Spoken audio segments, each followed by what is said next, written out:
because of smoking too much, is what the surgeon said. And I agree with him. I had it one day and it was going the next day. So there was really no time to think about it. Yeah. How did you deal with that, losing it so quickly? I had no problems dealing with it. The only conversation I had with the surgeon was, cut it high enough the first time because I wasn't going through it twice.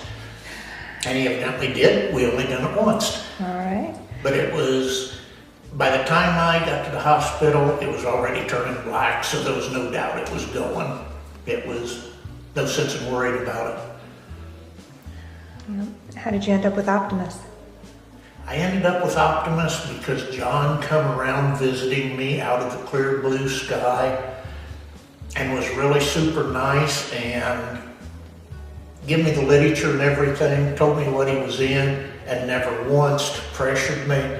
Stopped every day I was in the hospital and just all he did was said hi, asked me how I was doing, and left. And I was just intrigued enough that it's the only place I ever came to.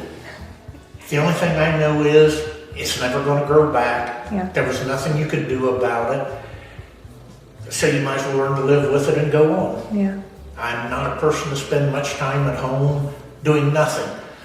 So it was just the option that you either accepted it and took off or you did nothing. Mm-hmm. And that's not me. I'm not a good leader, but I'm a terrible follower.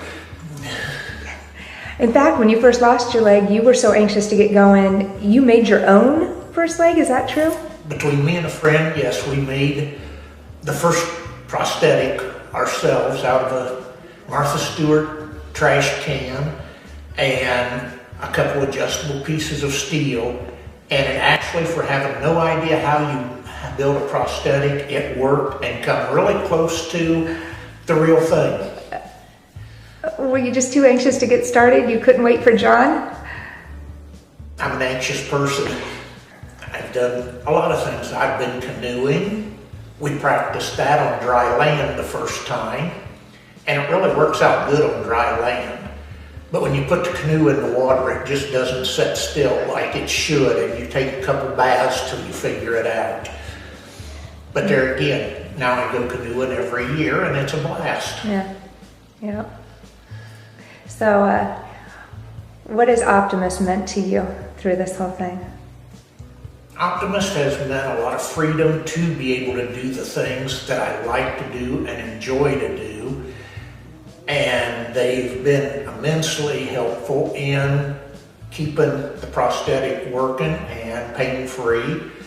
And I've only ever had very little trouble with it. So it's got to be one of the best companies there is around.